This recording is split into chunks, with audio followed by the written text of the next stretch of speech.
주일 예배 오신 여러분들 환영합니다.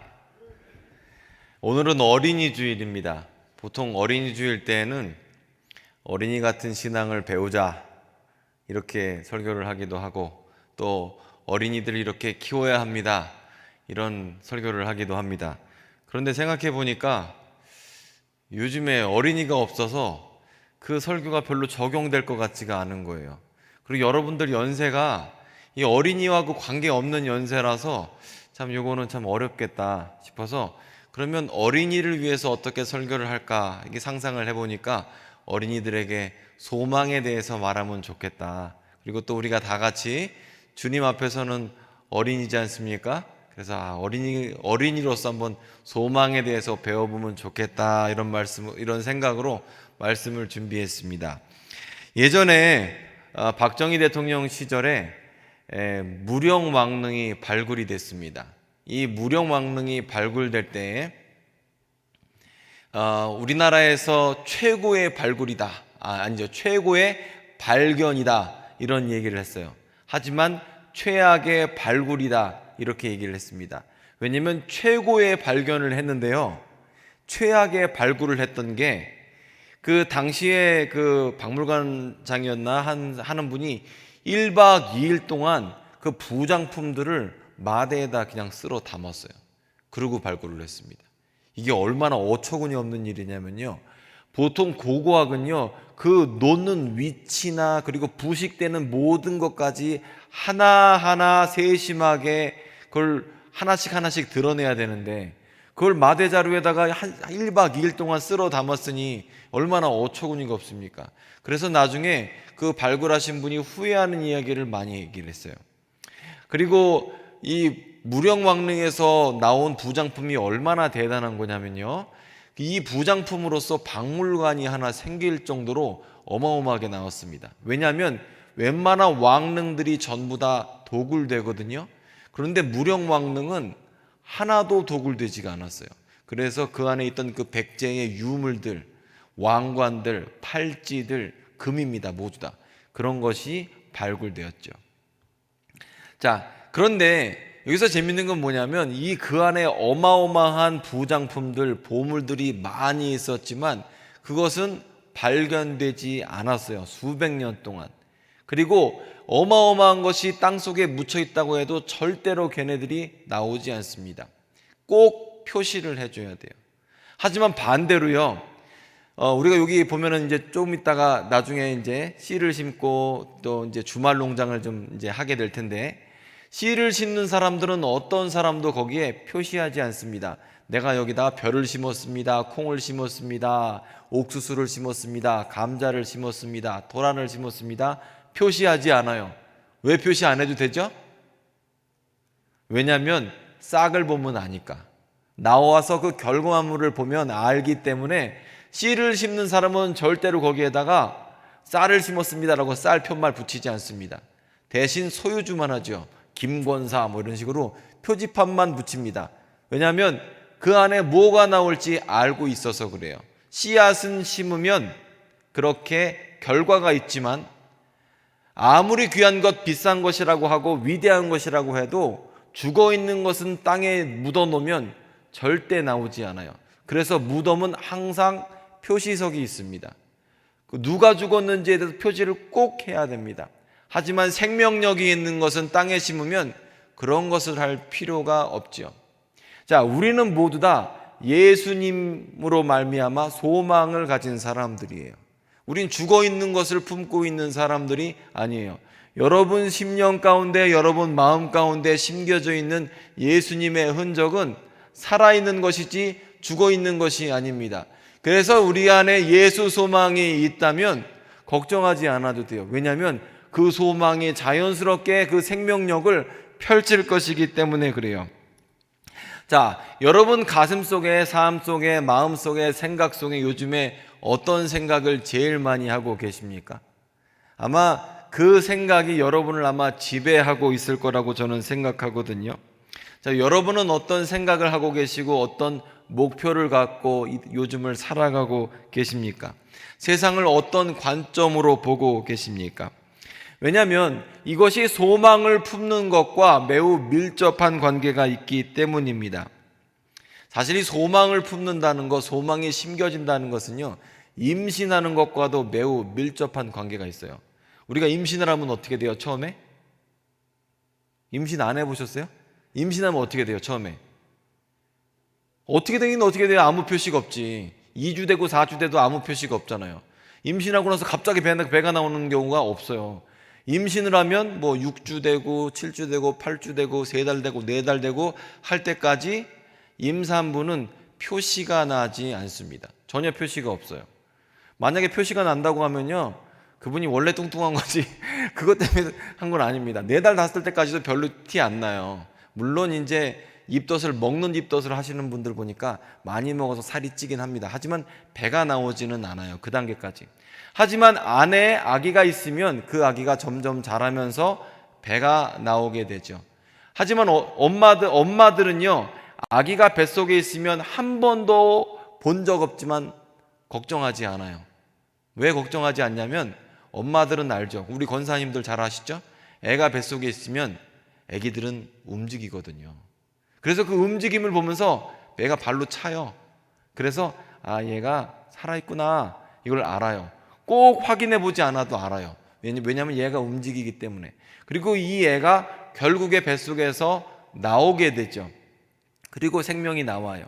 그래서 보면 임신이 되면요, 내가 크게 노력하지 않아도 그 아기가 나오게 돼요. 소망도 마찬가지예요. 우리 안에 소망이 숨겨져 있으면 그 소망은 반드시 어떤 식으로든 생명력을 나타내게끔 되어 있습니다. 제가 몇 년 전에 본 뉴스입니다. 미국 사람인 것 같아요. 어떤 미국 여자분이 배가 너무너무 아파서 이 맹장이 걸린 줄 알고 병원에 갔다고 합니다. 그리고 병원에서 이제 여러 가지 검사를 해보니까 이분이 맹장이 아니었던 거예요.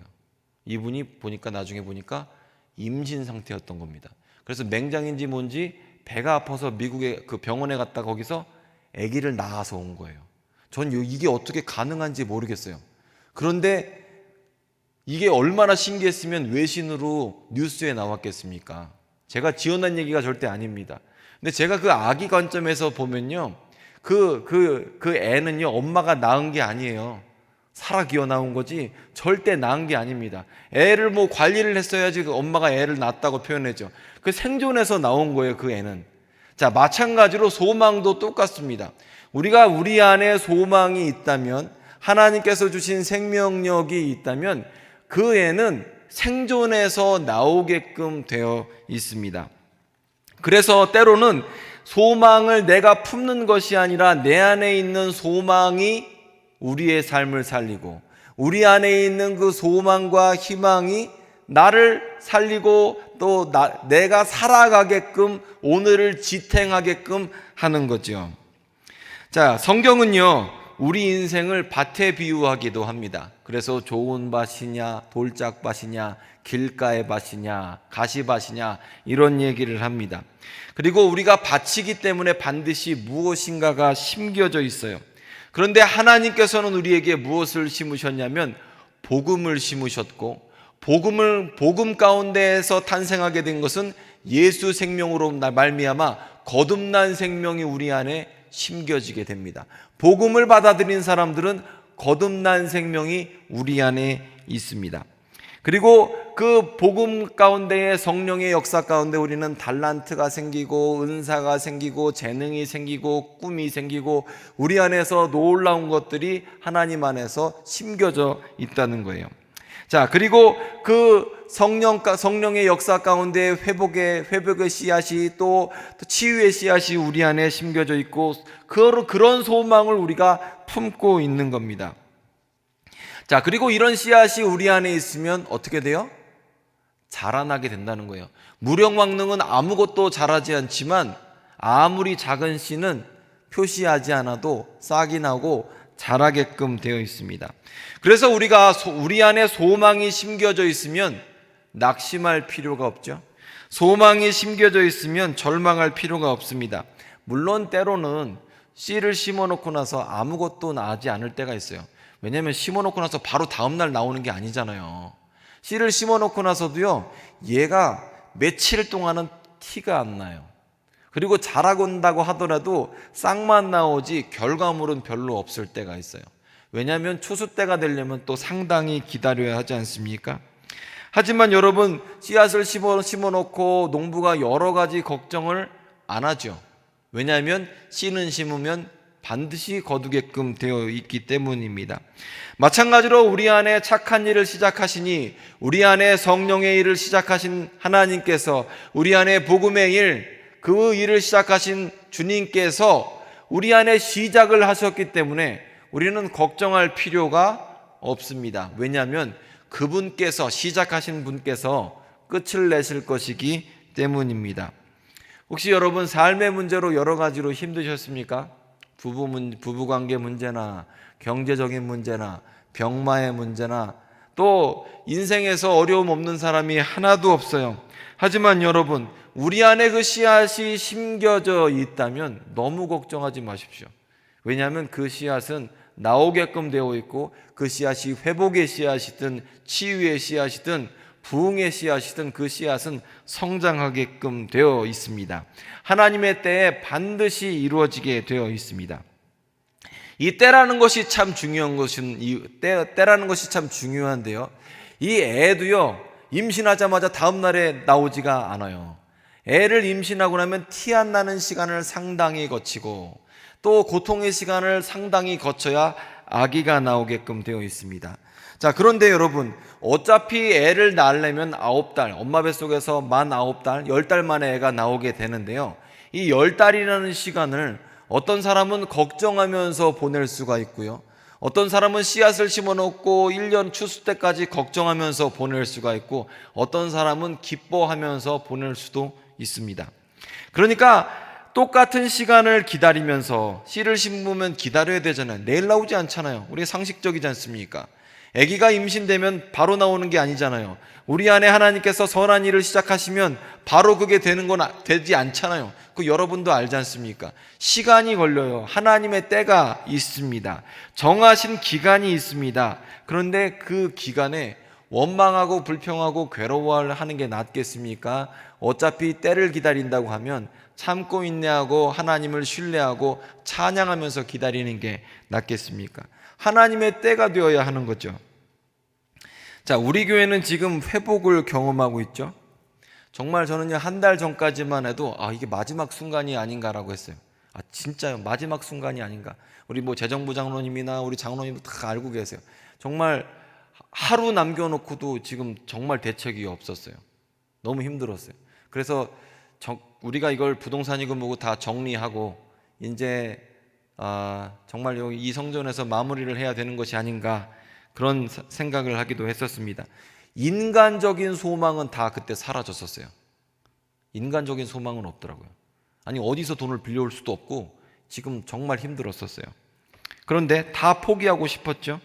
하지만 여러분, 우리 안에서 선한 일을 시작하신 이가, 우리 하나님께서 그 일을 마무리를 짓고 계십니다. 여러분, 이거 기적과 같은 일이에요. 코로나 때문에 교회들마다 너무너무나 어렵습니다. 교회들 뿐입니까? 웬만한 사업하시는 분들 코로나 때문에 정말 힘듭니다. 그런데 이 코로나 시기에 하나님께서 우리에게 은혜를 베푸셨기 때문에 경제적인 문제가 조금씩 해결되고 있죠. 우리에게 회복을 주셨습니다. 그리고 우리에게 코로나 상황 가운데 이런 기적을 베푸시는 이유는 사람이 자랑하지 못하게 하기 위해서라고 저는 생각합니다. 만약에 경제적으로 모든 사람이 평안할 때 교회가 경제적인 문제가 해결됐다고 하면 모든 사람이 그렇게 얘기하겠죠.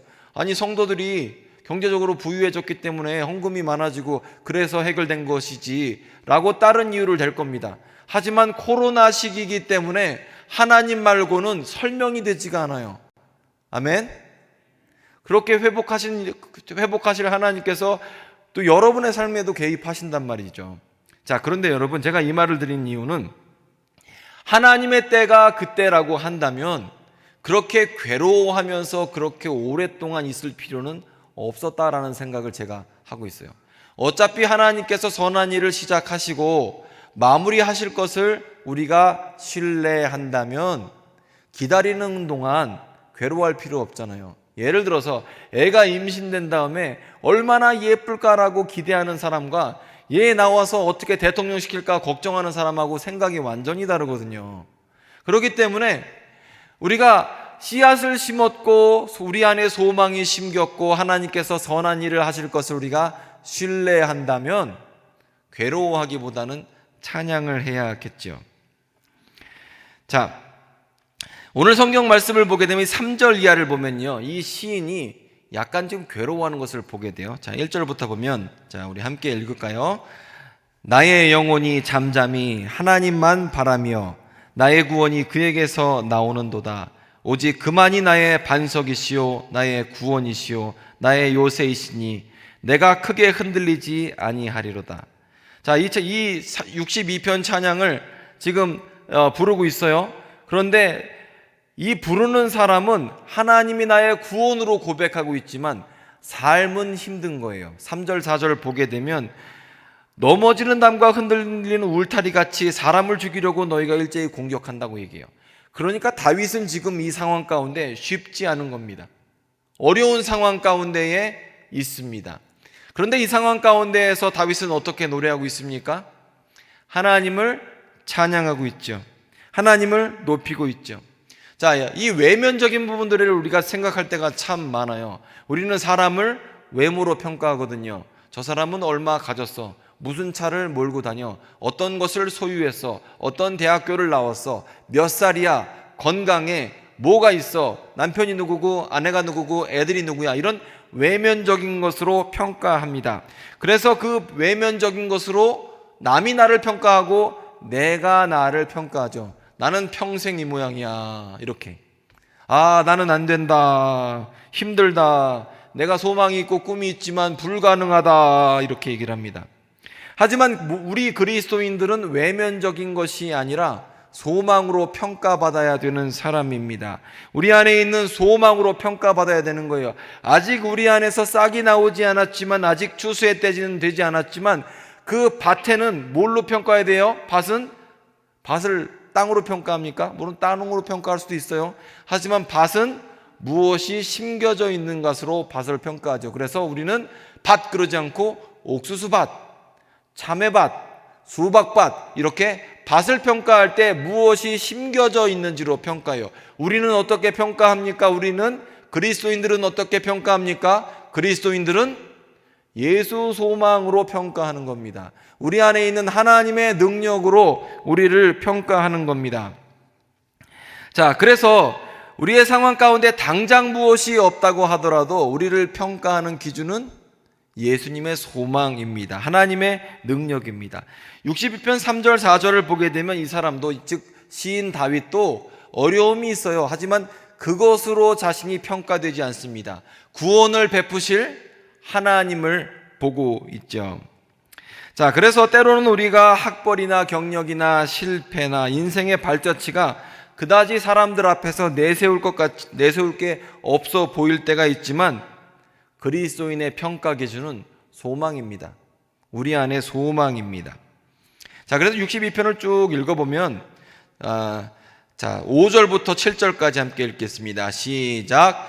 나의 영혼이 잠잠히 하나님만 바라라. 무릇 나의 소망이 그에게서 온다. 그렇죠? 그에게서 옵니다. 우리의 소망은 어디에서 옵니까? 하나님께로부터 옵니다. 자, 6절입니다. 오직 그만이 나의 반석이시요 나의 구원이시요 나의 요새이시니 내가 흔들리지 아니하리로다. 나의 구원과 영광이 하나님께 있으며 내 힘의 반석과 피난처도 하나님께 있도다. 아멘. 자, 그래서 오늘 우리가 이 말씀을 통해서 우리가 이 말씀을 통해서 우리의 소망의 기준은 하나님께 있음을 알 수 있습니다. 여기서 우리가 조금 더 생각해 보면요, 여기 말씀을 조금 더 공부를 해보면요, 이래요. 우리가 가진 소망이 있죠. 이 소망은 어디에서 근거하죠? 우리의 소망은 하나님에 대한 믿음으로부터 근거하는 거예요. 소망이, 여기서 말하는 소망, 성경이 말하는 소망, 제가 조금 아까까지 여러분에게 말한 그 소망은 일반적인 소망이 아니에요. 우리가 일반적으로 소망을 할 때는 무언가를 기대할 때 말하는 그런 막연한 소망을 얘기하는데요, 성경에서 말하는 소망은 단순히 갈망하거나 열망하는 것 그 이상입니다. 이 소망은요, 성경에서 말하는 소망은 긍정적이면서 미래적입니다. 소망은 항상 미래예요. 여러분이 미래를 볼 수 있어요? 볼 수 없죠. 그러면 미래를 어떻게 봅니까? 미래는 믿음 안에서 보는 겁니다. 그런데 여러분 잘 생각해 보면요, 과거도 볼 수 없어요. 우리는 보는 것은 항상 현재만 보입니다. 여러분이 과거를 본다고 생각하지만 과거 못 봅니다. 과거도 상상하는 거예요. 그리고 그래서 똑같은 장소를 갔다 온 사람이 과거를 회상할 때 어떤 사람은 굉장히 좋게, 어떤 사람은 굉장히 나쁘게도 해석할 수 있어요. 그 상상을 다르게 하기 때문에 그래요. 소망도 마찬가지입니다. 미래에 대한 것도 우리가 볼 수 없어요. 미래는 믿음을 통하여 소망으로 우리가 상상을 하는 거죠. 그러면 믿음은 어디에서 오는 겁니까? 믿음은 그리스도의 말, 들음에서 나고, 들음은 그리스도의 말씀으로 말미암는 거예요. 즉 예수님의 말씀을 듣는 것을 통해 우리가 믿음이 생기고, 그 믿음 안에서 미래를 바라보는 것을 소망이라고 하는 거죠. 자, 그래서 우리 안에는 소망이 심겨져 있습니다. 그래서 때로는 우리의 삶 가운데 어려움이 있지만 우리는 넉넉하게 극복할 수 있는 겁니다. 자, 이 사람들은 우리를 그래서 외면적으로 평가하지만 우리 안에 있는 소망이 있기 때문에 소망으로 평가받아야 되고, 이 소망은 크게 노력하지 않아도 싹이 나고 생명력을 발휘하게 됩니다. 그리고 하나님께서는 사람을 바꾸실 때 절대 외면적인 것부터 안 바꾸세요.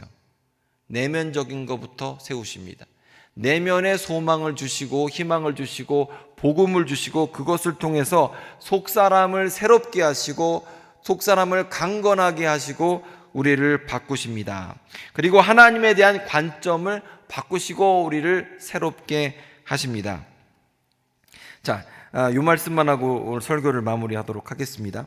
제가 인터넷 같은 데 보게 되면 이게 인터뷰하는 게 참 많잖아요. 그 중에서 어떤 그 노점상 하는 분을 인터뷰한 것을 제가 본 적이 있습니다. 이 노점상 하는 분이 8년에서 10년 정도를 이렇게 이 장사를 하셨는데 실패를 크게 했대요. 그래서 뭐 더 이상 의지할 곳도 없고, 그래서 빚을 내서 용달차, 1톤짜리 용달차를 하나 사서 과일을 떼서 이제 팔았다고 합니다. 그런데 여러분, 실패를 크게 하고 나서 과일 장사하면 잘 될 것 같아요? 안 될 것 같아요? 그냥 대답해 보세요. 실패를 크게 하고 과일 장사하면 장사가 잘 될 것 같아요? 안 될 것 같아요? 안 될 것 같죠? 여러분은 역시 미래를 보고 계세요. 소망 있는 사람들입니다. 자, 그래서 실패를 크게 한 다음에 과일 장사를 하니까 도무지 과일 장사가 되지가 않아요. 과일 장사가 안 되는데, 그렇게 장사를 하고 있는데 어느 날 아침부터 과일 장사를 했는데 뭐 10,000원인가 밖에 못 팔았대요. 오후 1시, 2시까지. 그러면 기름값도 안 나오는 겁니다. 그리고 참외나 수박이나 토마토나 이런 생물들은 이게 하루 이틀 만에 다 정리를 해야 되잖아요. 뭐 한 달씩 쟁여놓고 팔 수 있는 물건들이 아니잖아요. 그래서 물건을 팔고 있는데 어떤 아주머니가 생글생글 웃으면서 와서, 총각, 지난번에 여기서 참외 팔았지? 이러시는 거예요. 그래서 이 물건 파시는 분이, 이 사장님이, 네, 어때, 지난번에 맛이 있으셨어요? 맛있었어. 이제 나한테 2봉지만 줘. 그래서 2봉지를 사셨대요. 그리고 자기를 이렇게 물끄러미 보더라는 거예요. 그리고 이렇게 얘기하세요. 밥은 먹었어? 밥을 먹었겠어요? 밥이 들어가요? 8년 10년 해갖고서는 홀락 장사 말아먹고 지금 10,000원어치밖에 못 파는 사람이 지금 밥이 넘어갑니까? 밥이 안 넘어가죠. 밥을 이렇게, 집에 가서 이따 먹어야죠. 이렇게 둘러댔대요. 그러니까 가서 먹고 와. 내가 잠깐 봐줄게. 그리고 잠깐 그 가게를 봐주겠다는 거예요. 그런데 자기 장사를 누구한테 맡깁니까? 처음 보는 사람한테 맡길 수가 없죠. 아, 괜찮아, 나 나쁜 사람 아니야, 이렇게 얘기를 하셨대요. 그러니까 이 사장님이 그 과일 장사하는 사장님이 어차피 분식점이 바로 옆에 있었나 봐요. 그래서 분식점에 들어가서 김밥을 한 줄 먹으려고, 그러면요 제가 금방 들어가서 김밥 한 줄 먹고 올게요, 이렇게 얘기를 하시고 딱 들어갔대요. 그리고 김밥 한 줄을 먹고 딱 나오니까 세상에 놀라운 일이 벌어진 거예요. 그러면 여러분, 놀라운 일이라고 생각하면 이 아줌마가 용다차를 몰고 도망갔다 그러면 제일 놀라시겠지만, 그런 일이 아니라 자기가 있을 때에 하나도 안 팔리던 과일이 마을 그 동네 사람들이 다 줄을 서서 지금 과일을 사고 있는 거예요. 깜짝 놀랐잖아요.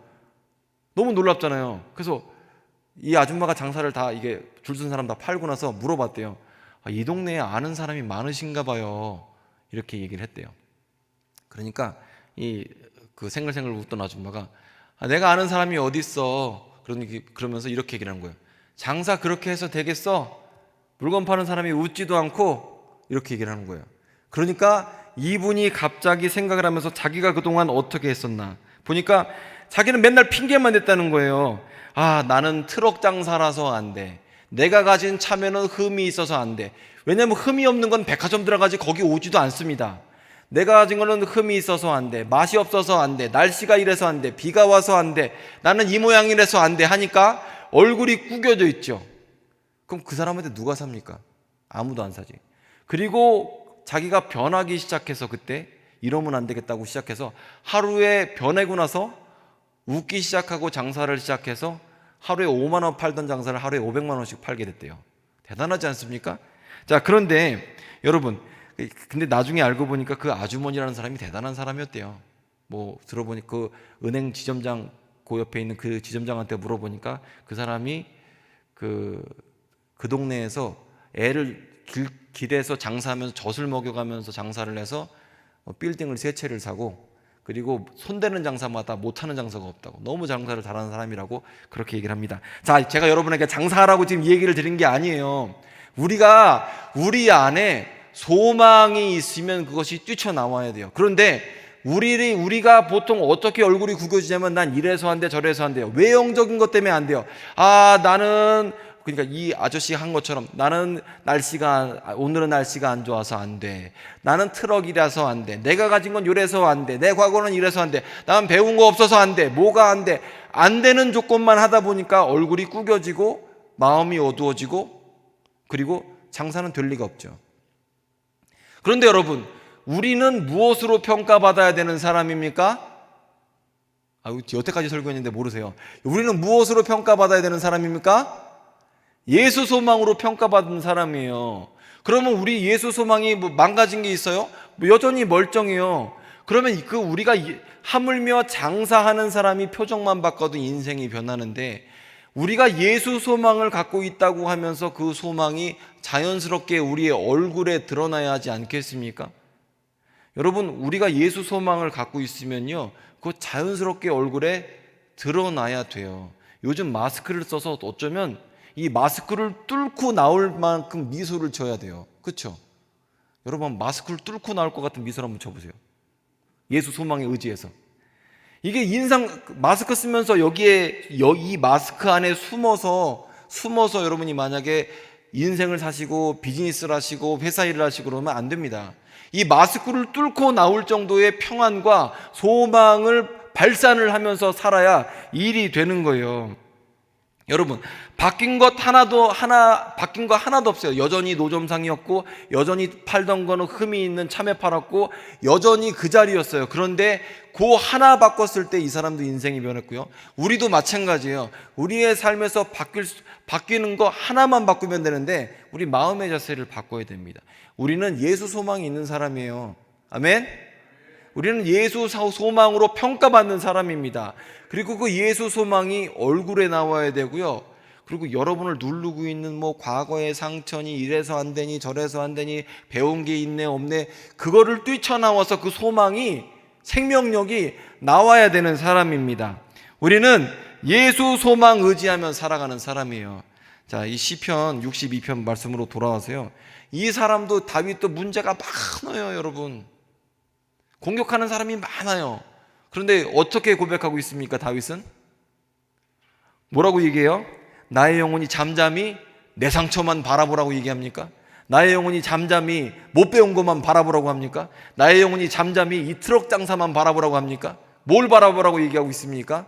나의 영혼이 잠잠히 하나님만 바라며 나의 구원이 그에게서 나와요. 나의 구원이 학력에서 나오지도 않고 은행 대출에서 나오지도 않습니다. 나의 구원은 어디에서 나옵니까? 하나님께로부터 나오는 겁니다. 오직 그만이 나의 반석이시오 나의 구원이시오 나의 요새시니 내가 크게 흔들리지 아니하리로다. 5절 말씀 큰 소리 한번 읽어볼까요? 시작. 나의 영혼아 잠잠히 하나님만 바라라. 무릇 나의 소망이 그로부터 나오는도다. 아멘. 자, 그래서 여러분 믿음의 고백을 여러분 드리셨으면 좋겠고요, 소망이 여러분 삶에 자연스럽게 흘러나오게 하셨으면 좋겠습니다. 표정에서 패배하고 과거의 상처에서 패배하고 현실의 문제에서 패배하고 이런저런 뭐 안 되는 것 때문에 패배하지 마시고, 이미 여러분 얼굴 구겨지면 싸우기 전부터 진 거예요. 일단 그 자신감으로 싸우는 거 아니지 않습니까? 뭐 혹자들은 깡으로 싸운다고 그러는데 그 말이 맞아요. 세상과 우리가 일주일 동안 또 이제 싸우면 나아갈 텐데, 승리하려면 어떻게 되냐면 일단 입술의 고백부터 바꿔야 되는 거예요. 주님은 나의 반석이십니다. 나의 소망이십니다. 내가 주님만 신뢰합니다. 이렇게 나가야 우리는 승리할 수 있는 겁니다. 자, 여러분 한 주간 살아가시면서 믿음을 고백하시고 믿음 안에서 소망으로 승리하는 여러분들 되시기를 바랍니다. 기도하겠습니다.